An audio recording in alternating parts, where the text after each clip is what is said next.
As long as he can remember, Nikolas Jail has always looked up to one man, the greatest thief ever, Nick Cage from the hit 2004 film National Treasure.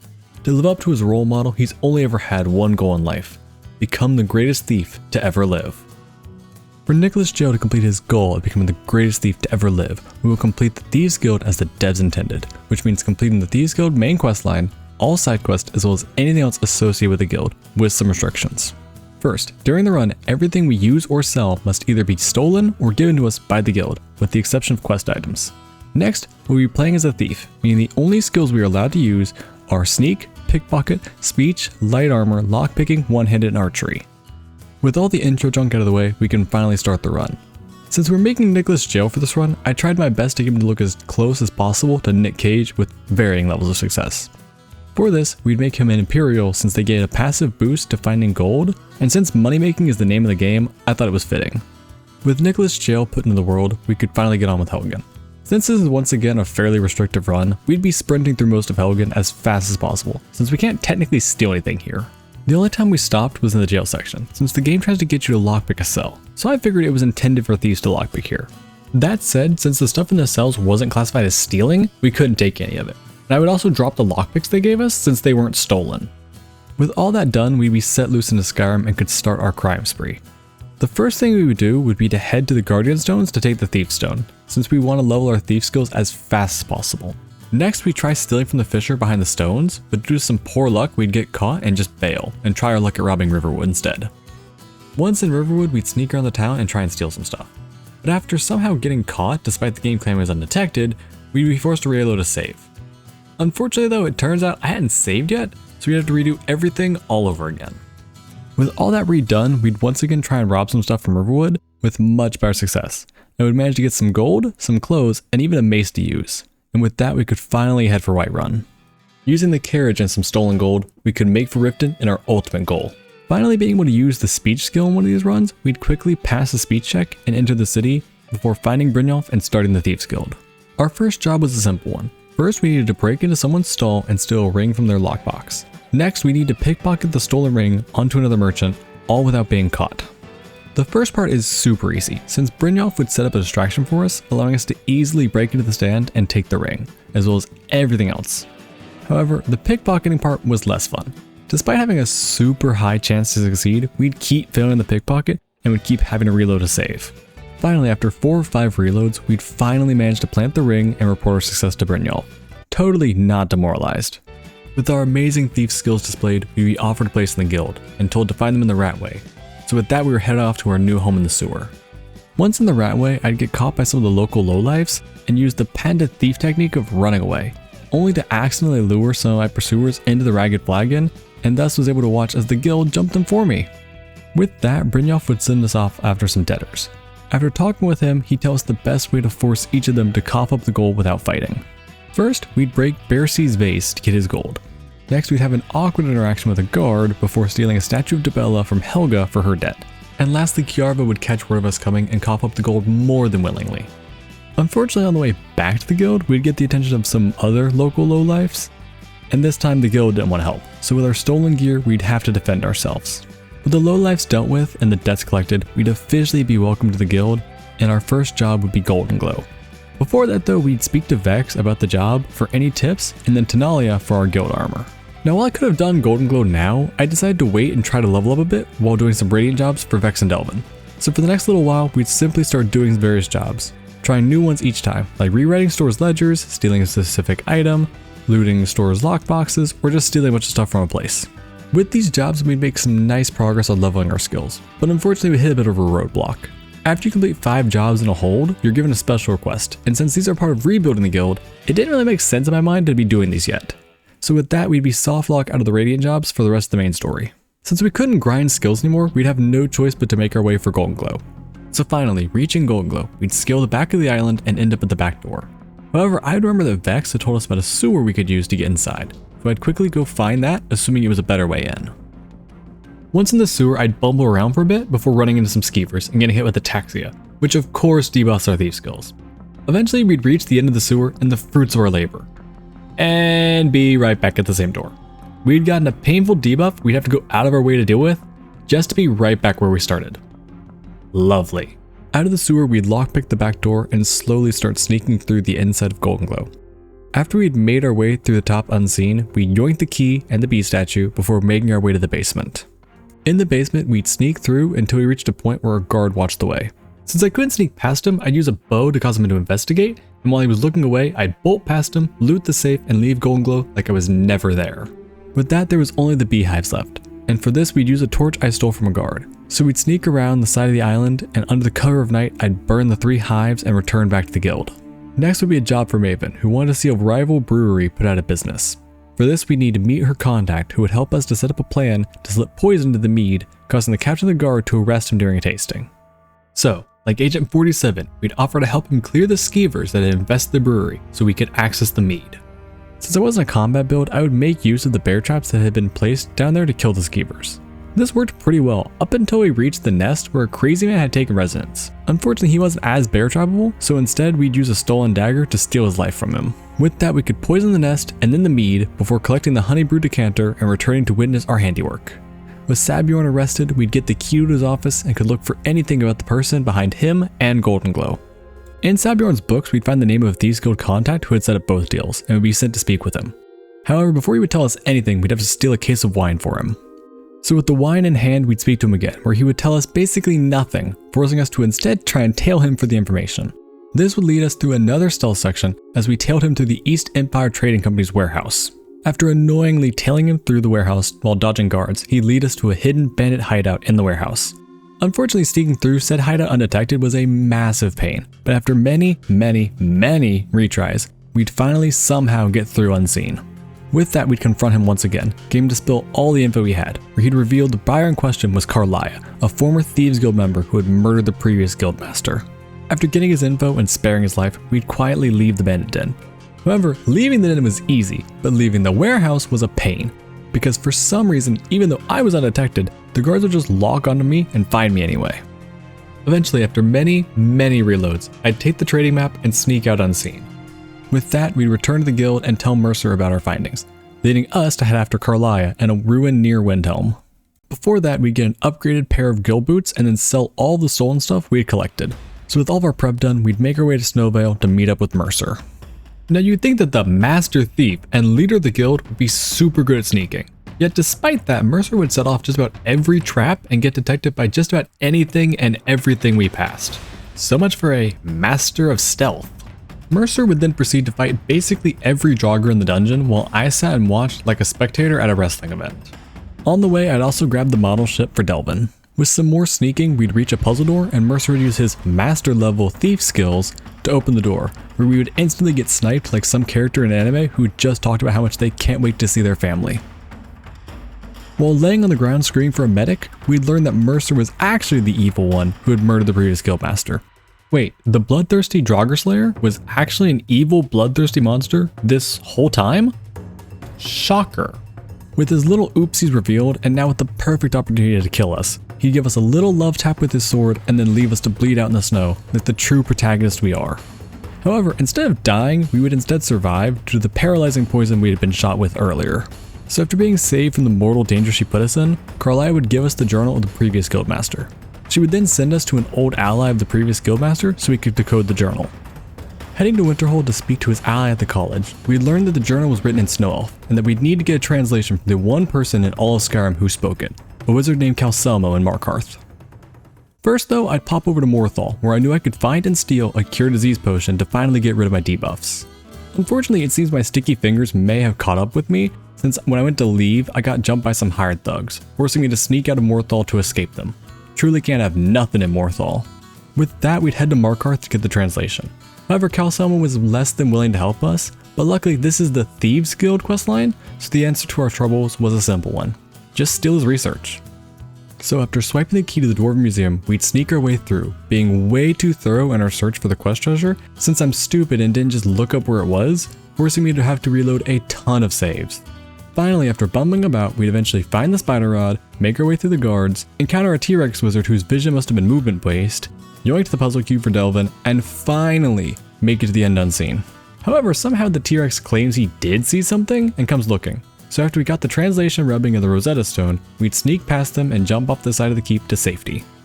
Back to the college, we'd get the notebook translated and learn that Mercer and the old gang are something called nightingales, as well as how Mercer stole something called the skeleton key from a place called the Twilight Sepulchre. With our evidence in hand, we'd return to the guild to unmask Mercer's heinous deeds, only to find he had robbed the guild blind and dipped out like a thief in the night. To find out where he went, we need to break into his house to look for clues. First, we need to speak to Vex to find out the best way to deal with his guard dog, who apparently owes Maven a massive debt. So we'd speak to Maven about clearing his debt, which she agrees to do if we find a magic quill that he had lost.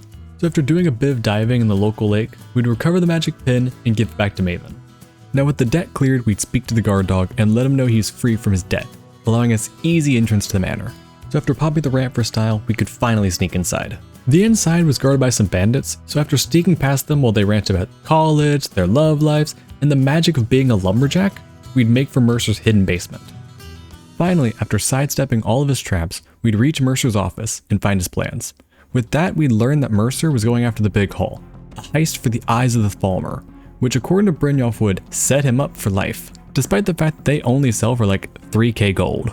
With that, we'd be unwillingly whisked away by Carlia to the Nightingale hideout, where she would tell us the only way to get the edge we needed to beat Mercer would be to do the small task of selling our souls and afterlives to an evil god. You know, the small things. Why I have to sell my soul for this, since it does in fact not give us literally any power boost and does not help us in any tangible way? I still don't know. Now indebted to an evil god for all of eternity, Brynjolf would try and cheer us up by making us the guild leader once this whole fiasco was over. With our promotion sorted, he'd then tell us he believed Mercer was heading for the ruins of Erkenthand. After making for the ruins and getting seen by the bandits outside, we'd once again use the Nathan Drake School of Thieving skills to get inside, by running and crying, all while doing quicktime events to dodge their arrows. Once inside, we'd meet up with the gang, get jumped by some dwarven robots, and then watch Mercer use his mind to kill a Falmer before entering a state of eternal stasis. We'd then start slowly sneaking through the dungeon like the master of stealth we are, dodging Falmer and dwarven robots. This would work swimmingly until a big bug appeared and spit in my face, quite rudely forcing us to once again play Uncharted as we ran from a rather large crowd of Falmer who were now very excited to make me to a very lovely lamp. With our loud entourage, we'd sprint right into the boss room, where Mercer was working on defiling priceless historical works. Somehow, Carlia thought he didn't hear us come in. How she came to that conclusion is far beyond me. Mercer would then use the fabled cause a specific ledge to fall a few feet and block the exit spell. You know, the classic one that everyone learns. After which, the game then pigeonholes us into talking about honor and virtue, despite the fact that I am just a thief and would gladly steal anything I could get my grubby hands on, if given the chance, and the only reason I'm here is because Mercer is stopping that. But I digress. With that, it was time for the classics, aka grab his sword and don't stop swinging till the enemy goes bye-bye. After killing Mercer and then grabbing the Eyes of the Falmer and the skeleton key off him, we'd give him the Mufasa treatment and the battle was finally over. Apparently when Mercer used his door blocking spell, it had the delayed effect of cavern collapse, so using the rising water we'd climb to safety and get free. Once outside, Carlia would task us with returning the skeleton key because she was too embarrassed to face Nocturnal. With that, we were off to Falkreath to return the key, in a place called the Twilight Sepulchre, where we'd be forced to complete the trials of Nocturnal. At the door, we'd be greeted by the former guildmaster, Gallius, before being sent off to avenge the sins of the past. The so-called trials were simple. First, we'd run past some spooky ghost, and then sneak through a dark room without touching the light. Ironically, the toughest part was a door at the end where you had to pull some chains to turn off 2 lamps in order to open a door. But since I'm blind as a bat, I didn't see the pull chains and thought you had to do something with an offering plate, causing me like 5 minutes messing with it. After that embarrassment, we'd enter the inner sanctum and yeet ourselves into the first hole we could find. Luckily, the hole would eventually open and drop us right into the unliving arms of Nocturnal. With that, we return the key and finally get some sort of actual power. Oh, and Carlia was just standing in the corner of the room, so much for not being able to face Nocturnal. Now it was time to select our power, and to do so, you'd stand on a moon. Now you'd think this would be a pop-up so you could choose, but no, the second you touch a moon, you get the power. So after accidentally grabbing the wrong power, we'd have to wait 24 hours to grab the correct power we actually wanted. With the main quest line done and over, we could finally go and do the special job that was given to us weeks ago at this point. I bet the poor guy was starting to think the guild was ghosting him. For this job, we'd be sent to steal a silver mold from some bandits who had stolen it from our client. This would lead us to their hideout in a small farm called Pine Watch. So after sneaking in totally undetected, I may or may not have gotten a little bit lost and then detected. So with that, we were back to our old tricks and just started running full tilt through their hideout until we found the mold and could make our quick exit. With the mold returned back to our client, we'd start to put the guild's name back on the map in Markarth and could finally head back to the guild to offload all of the quest items we had stolen during the main story. On the way, we'd stop to speak with Brynjolf about how amazing we are. With that, we were back to doing jobs for Delvin and Vex, still trying to do various types for some nice variety since we would have a lot to do. After a short while of doing jobs, we'd get our next special job, this time for Windhelm. For this, we'd speak to our client whose daughter was robbed and murdered by an up-and-coming rival guild, and so we were tasked with stealing back a family necklace from them and maybe treating ourselves to just a little bit of destroying a rival guild in the process. For that though, I'd quickly finish the jobs I had already been given and sell off some of our stolen stuff to Tenalia at the Flagon. With the prep handled, we'd head west of Windhelm to pick a fight with our rivals. Now, since the dialogue did explicitly say we were destroying a rival guild, I decided that doing this with combat seemed fair. That said, we'd still mostly stick to stealth attacks. After quietly revoking the living privileges of some Somerset Shadow members, we'd finally reach their leader, and after crossing blades with him, we'd cut the head off the snake, crushing the Somerset Shadows. Now, to truly send a message, you're prompted to burn their banner. Now, you'd assume this would be like the beehive and you could use a torch, but Todd had different plans, and for some reason the banner can't be burned by any physical object. So after 10 minutes of trying and failing to burn the banner, we'd have to use the flame spell. If you'd like to say this invalidates the run, you'd be well within your rights, but frustratingly it was the only way to destroy the banner. With that, we returned the locket to Trost and Cruelty, completing our special job, and would then head back to the guild for more Radiant jobs. A lot more random jobs later, and we'd be given a special job for Whiterun. This time we'd be sent to speak with Ulfred of the Great Clan Battleborn, a name I'm sure you know well, who apparently had an old battle buddy who was arrested by the Whiterun guards. Apparently his old buddy had gotten into some trouble up in Solitude and had death sentence pending. Now Ulfred wanted us to go steal a letter from Solitude warning about him and the death sentence, and then change his friend's name in the ledger, helping to set his friend up with a new identity and a clean slate. So after a quick jot through the Jarl's chamber, we'd swipe the letter and change the ledger, and just like that, Arn the Wanted Man was no more. So with our success report at Delvin, we'd be back on the grind, completing more random jobs. Only a few jobs later and we'd be given the last special job, this time for Solitude. For the job, we need to sneak aboard a smuggler's ship and plant some contraband in his cabin, so that Erica could show him the error of his ways for breaking a trade agreement. To do this, we'd be sent to the first mate of the Red Wave to get some Balmoral Blue offer. However, she decided to try and scam me out of a ton of gold, so instead, I decided to just do as thieves do and do some shopping the thieves way. So after swiping our keys, we'd open the safe, find the location of the Balmoral Blue, and then steal it.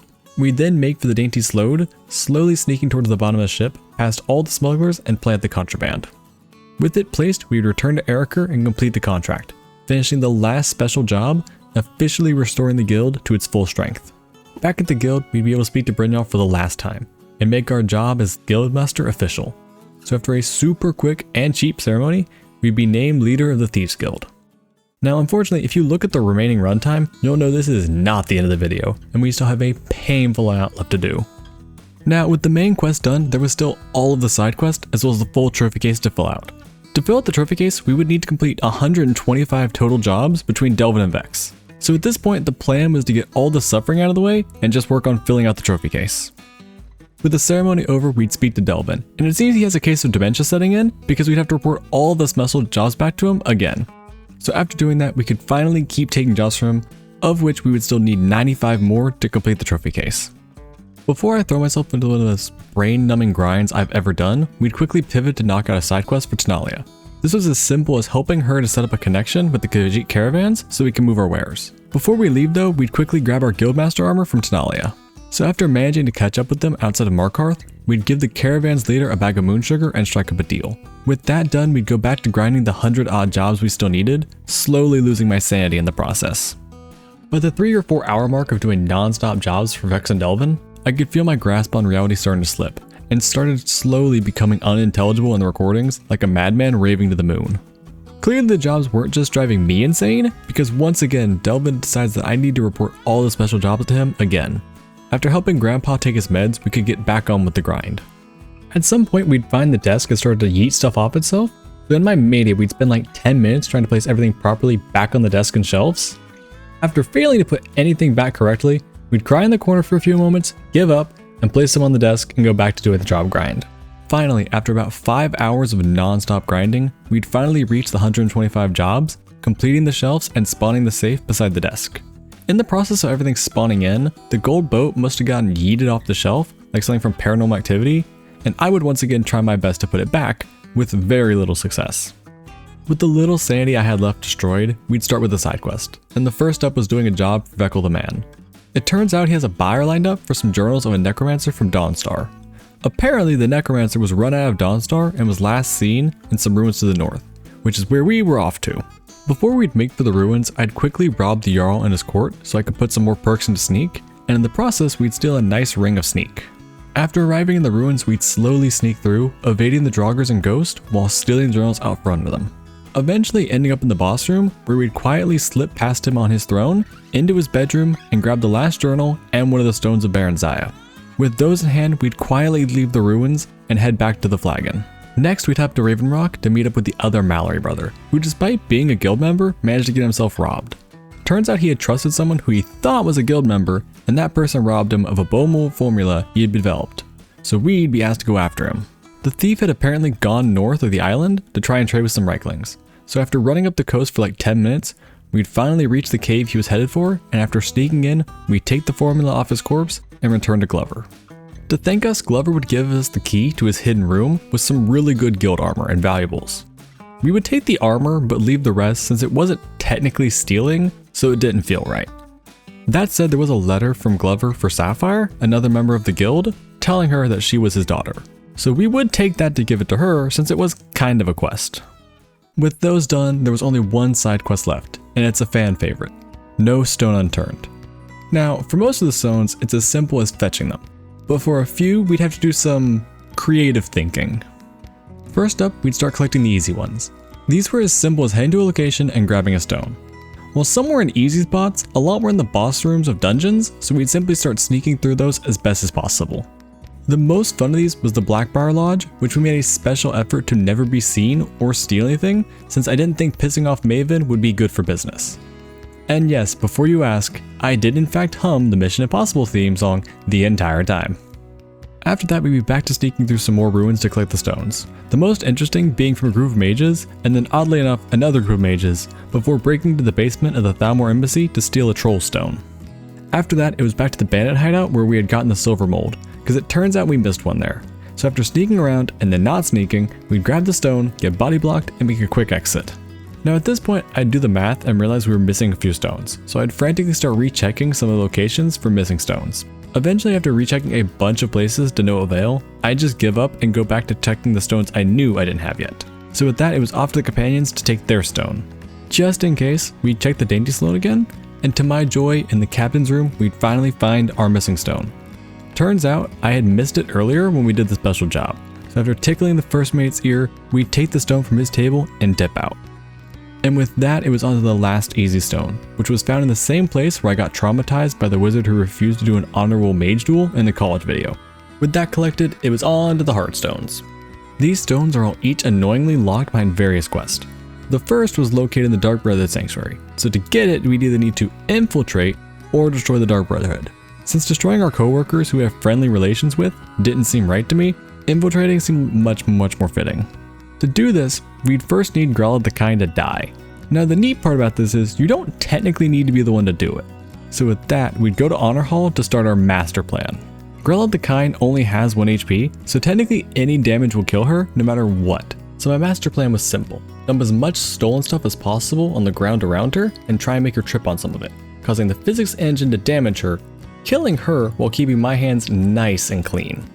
So after spending like 30 minutes trying to get Grelod to trip on so much stolen junk I worried it would crash the game, we'd finally get Grelod to star in a life alert ad, and with that we'd be able to infiltrate the Brotherhood.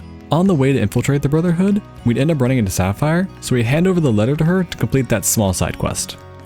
So one short nap later, we'd meet Astrid, steal someone's life, and be given the password to the Brotherhood hideout. Now we could run inside and grab the stone, technically without joining the Brotherhood. Though on the way to the Brotherhood, we found the annual Falkreath Guard Convention and got promptly asked by multiple of them about a stray dog. So after running in, ignoring Astrid, and grabbing the stone, we could leave the Brotherhood on red and dip out.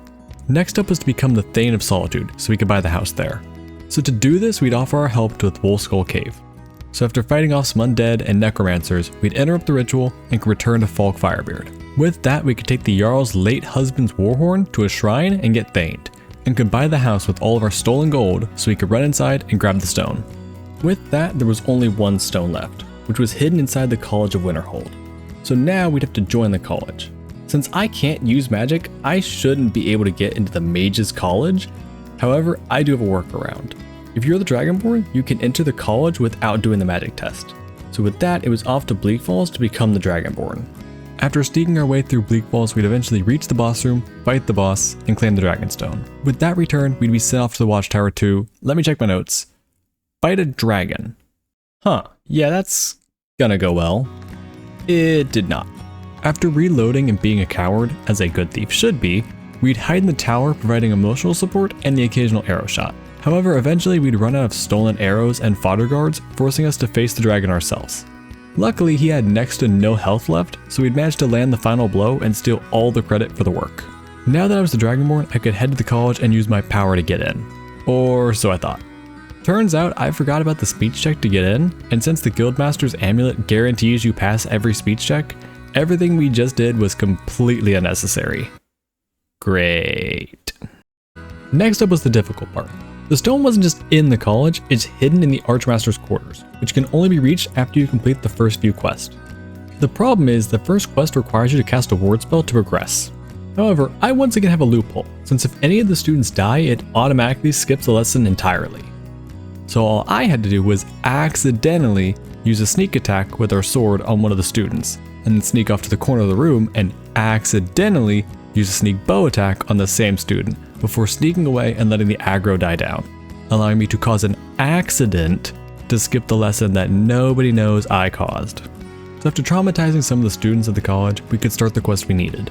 So with a quick trip over to the ruins west of Dawnstar, we'd speedrun the intro, we'd then grab the quest MacGuffin and get trapped in the magic room. By putting on the quest MacGuffin, we'd be able to use Nocturnal's power to blow down the wall, and start sneaking through the dungeon. Finally, at the boss room, we'd hide until Tolfdir made the boss fightable. With that, we could quickly run in, kill the boss, and be tasked with reporting to the Archmage, finally allowing us to enter his bedroom. With the infiltration complete, we'd run in, ignore the Archmage, and yoink the final stone of Baron Zaya, so we could return them to Vex. However, we weren't quite done yet. Turns out we need a crown for the stones, which was lost in a Falmer cave. So after sneaking in and taking it, we could finally return to Vex and assemble the crown, giving the guild its new paragon, finally knocking out all the side quests. With all the official content done, I decided as a special bonus I'd quickly run through the 3 Creation Club add-ons that are associated with the guild. I don't plan to use them, and technically the run is nearly over anyway, so even if they're overpowered, it shouldn't really affect the run. The first up was the Mask of the Grey Fox, which had us read a note from a dead thief whose body had been sitting in the middle of Riften for like 5 weeks at this point. I guess the guards had just been stepping over him this whole time. This would lead us on a scavenger hunt to acquire a bunch of very specific family items, which we would then take to an unmarked grave in Riften. After we had done this, the Grey Fox, or at least the current one, would show up, take them off us, and retire by giving us his mask. Next up was to investigate a plot against the Jarl of Whiterun. So after searching around a shop in Whiterun and following the ledger of 2 people who'd bought poison, we landed a bandit camp north of Whiterun, before heading back to Dragon's Reach to fulfill the plot. After stopping the assassin, we'd claim one of Nocturnal's weapons, the Bow of Shadows. The last quest was simply to speak to Vekkel the man, who'd offer us a home we could buy in the Ratway, built for thieves. So after buying it, we'd have finished all the Creation Club stuff related to the guild. Now, with all the official and unofficial stuff completed, we could leave it here, but it kind of bothered me that even with the guild back to its full strength, the guild's vault remained painfully empty. So I decided, why not pull off the greatest crime spree Skyrim had ever seen and properly fill the guild's vault back up. Our scheme was simple: steal every valuable and shiny thing in every keep and as many of the wealthy homes of Skyrim as we could find, and pack the vault full of it, and pray the game just doesn't crash. So with that in mind, we started thieving our way through each of the keeps, first with Whiterun, then Solitude, Morthal, and Markarth, before a quick trip back to the vault to unload our loot. Next we'd hit Falkreath, then Dawnstar and Windhelm, lastly hitting Riften, maxing out our pickpocket skill in the process. After looting every keep, I'd head back to Solitude to play Robin Hood and loot the fine noble peoples of Solitude of all their goods, and then help to rid Skyrim of its bard problem by defunding the arts 1 plate and cup at a time. Next up was the Silverbloods, and all the silver and gold they possessed. With the Silverless Bloods freed of their goods, I'd make sure that both the Battleborns and Greymanes paid their fair share to the guild. With those two done, I decided it was high time Nazim helped other people, namely me, get to the Cloud District more often. He did stop to ask if I was considering any thievery, to which the answer was in fact, yeah. So after he went to sleep, I'd collect the guild's fair share in taxes. With that, I thought we ought to visit the wealthy up in Windhelm, so we'd sulk through their mansions and help them with a bit of spring cleaning. With that, it was time for the home lap with some homes in Riften. And wow, for the keep having been so full of valuables, the big houses were kind of broke. I kind of felt bad stealing the like 1 or 2 nice things they had. I still did, of course, I just felt kind of bad. After all the resource relocation was complete and the guild's vault was truly stocked to the brim, I finally felt I could say we had fully restored the guild to her former glory and beaten the Thieves Guild as the devs intended. With that, there was one last tradition to uphold, so it was off to Whiterun. Using our mastery of pickpocket, we'd rob Heimskr of everything on him, including the clothes off his back. With his pride thoroughly ruined, we'd let him return home and then pickpocket some poison into his inventory, destroying our age-old enemy and officially ending the run as the greatest thief to ever grace Skyrim. Thank you so very much for watching this video. If you enjoyed, please do me the biggest favor of liking, subscribing, and drop a comment letting me know what you'd like to see me do in the future. With all that said, I will see you lovely leafs in the next video.